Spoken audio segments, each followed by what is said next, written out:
मी त्यांना एकच सांगतो, कुणी कुणाला प्रति चलावून संपण्याचा प्रयत्न करत नसते. तुम्ही किती लोकांना प्रति चलावून संपलेलं पळीतल्या? मी 10 नाव घेतो. संगीत डिगोळे, किशोर फड, बापू आंधळे, बंडू मुंडे, पांडू गायकवाड, असे 10 लोकांना तुम्ही पळीच्या प्रति जाऊन संपले ना. त्यास तुम्हाला वाटलं नाही का? आणि तुम्हाला राजकारण हे राजकारण आहे. तुम्हाला प्रति संपायचा प्रश्नच येत नाही कुणाचा. तुम्ही लोकांना प्रति खूप लोकांना मृत्युमुखी पाडले. आज महादेव मुंडे प्रकरणामध्ये सुद्धा तुमच्याच म्हणण्यावर खून झालाय असा आमचा स्पष्ट तुमच्यावर आरोप नाही. सगळे येणारे पुरावे चाचण्या झाल्यात. आमदार धनंजय मुंडे बऱ्याच दिवसांना मीडिया समोर आले आणि त्यांनी सांगितले की माझ्यावर वेळोवेळी आरोप होत आहेत. मला राजकारणातूनच नाही तर पृथ्वी तलावून नष्ट करण्याचं काम सुरू आहे. माझ्या विरुद्ध षडयंत्र रचले जात आहे की नाव न घेता जे की आरोप करतायत, जसे की तुम्ही आता आरोप करतायत, कुठेतरी पुरावे दाखवा देखील असं त्यांनी म्हटले. कुठलेही पुरावे न देता माझ्यावर आरोप होत आहेत. माझं राजकीय आयुष्य बर्बाद केलं. मी त्यांना एकच सांगतो, कुणी कुणाला प्रति चलावून संपण्याचा प्रयत्न करत नसते. तुम्ही किती लोकांना प्रति चलावून संपलेलं पळीतल्या? मी 10 नाव घेतो. संगीत डिगोळे, किशोर फड, बापू आंधळे, बंडू मुंडे, पांडू गायकवाड, असे 10 लोकांना तुम्ही पळीच्या प्रति जाऊन संपले ना. त्यास तुम्हाला वाटलं नाही का? आणि तुम्हाला राजकारण हे राजकारण आहे. तुम्हाला प्रति संपायचा प्रश्नच येत नाही कुणाचा. तुम्ही लोकांना प्रति खूप लोकांना मृत्युमुखी पाडले. आज महादेव मुंडे प्रकरणामध्ये सुद्धा तुमच्याच म्हणण्यावर खून झालाय असा आमचा स्पष्ट तुमच्यावर आरोप नाही. सगळे येणारे पुरावे चाचण्या झाल्यात. त्यात त्या लोक ज्यांच्या ज्या चाचण्या झाल्यात ब्रेम यावकींच्या, त्यांनी त्याचं नाव घेतलंय. तर तेव्हा त्यांना संपविण्याचा प्रश्न उठण्याचा संबंध नाही. त्यांना खूप लोकांना संपिले, खूप लोकांना प्रतिष्ठावून उठिले. आणि आज ते म्हणतात की माझं, आणि त्यांना जे एकच सांगतो मी तुम्हाला, जो बोएगा वही पाएगा. तुम्ही जे जे पाप केलेत त्याची तुम्हाला परतफेड येणार आहे. मग संतोष देशमुख असतील, महादेव मुंडे असतील, यांचे खून कुणाच्या म्हणण्यावर झाले?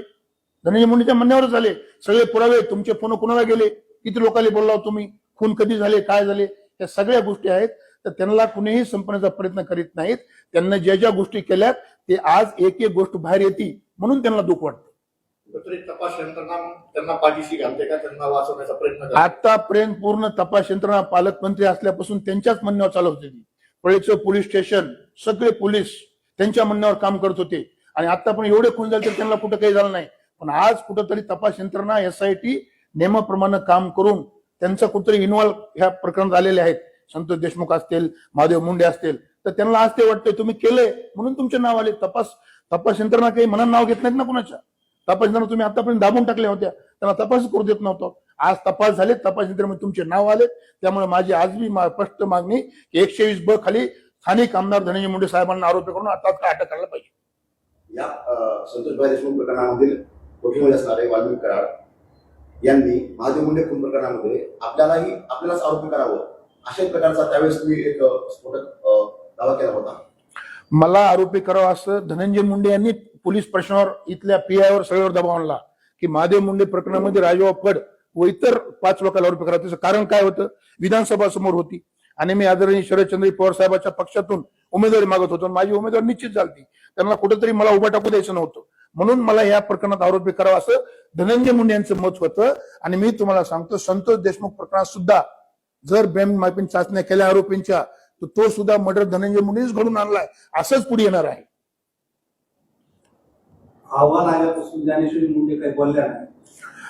ज्ञानेश्वरी अहवाल ओपन झालाच नाही, त्यांना पण नाही अहवाल सांगितला, कोणालाच सांगितलं नाही. म्हणून तेच म्हणत होते की आम्ही अहवाल ओपन करा, अहवालामध्ये काय काय झाले, चाचण्यामध्ये काय काय झाले, चाचण्यामध्ये कुणाची नावं घेतली आम्हाला माहिती आहे. स्थानिक आमदार धनंजय मुंडे साहेबांचंच नाव चाचण्यामध्ये आलंय की त्यांच्या सांगण्यावरच स्वर्गीय महादेव मुंडे यांना मारण्यात आले. यामध्ये आपण जो आरोप आता केलेला आहे की या सगळ्या परिस्थितीमध्ये धनंजय मुंडे यांचं नाव समोर येत आहे. मात्र अद्यापही आपण म्हणताय की आता ब्रेन मॅपिंगचा आणखी रिपोर्ट आलेला नाही किंवा तो रिपोर्ट ज्ञानेश्वर मुंडेकडे देखील दिला गेलेला नाही. मग आपल्याकडे कशी माहिती आली? नाही, रिपोर्ट आलेला आहे, ओपन केलेला नाही.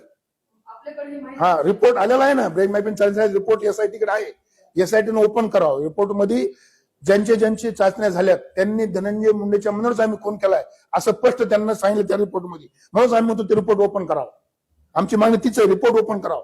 सर्व सामन्यासमोर रिपोर्ट ठेवा. महाराष्ट्र विधानसभेमध्ये रिपोर्ट ठेवा. त्या रिपोर्टमध्ये काय आलं किंवा कोर्टासमोर ठेवा. जेव्हा आमचा अधिकारी शिकवला त्यांचं म्हणणं हा आमचा फक्त तपासाचा भाग आहे, आम्ही ओपन करू शकत नाहीये. नाही, तपासाचा भागाचा किती दिवस तपास करणार तुम्ही? 864 दिवस. 864 दिवस झालेत आज माधव मुंडेंना मरून. मग 864 दिवसात तुम्ही तपास लागत नाही, तुम्ही आरोपीला अटक करत नाही, कुठलाही तपास आम्ही ओपन करून म्हणू शकत नाही. मग त्या काय उपयोग आहे एसआयटीचा? मग एसआयटी बंद करून टाका आणि सांगा आम्ही राजकीय आमच्यावर दबाव आहे, अनेक आमदार आम्हाला तपास करू देत नाहीत, आणि तपास बंद करून टाका, एसआयटी बंद करून टाका, नील करून टाका, एसआयटी संपली म्हणून सांगा. 865 दिवसात जर तपास लागत नाही तर कोणती एसआयटी? काय करते एसआयटी? म्हणजे राजकारणापुढे कुठेही एसआयटी फिसआयटी राजकीय दबावापुढे आणि स्थानिक आमदाराचं एवढं प्रेशर आहे, एसआयटी सुद्धा रिपोर्ट ओपन करू देत नाहीत, एसआयटी तपास करू देत नाहीत.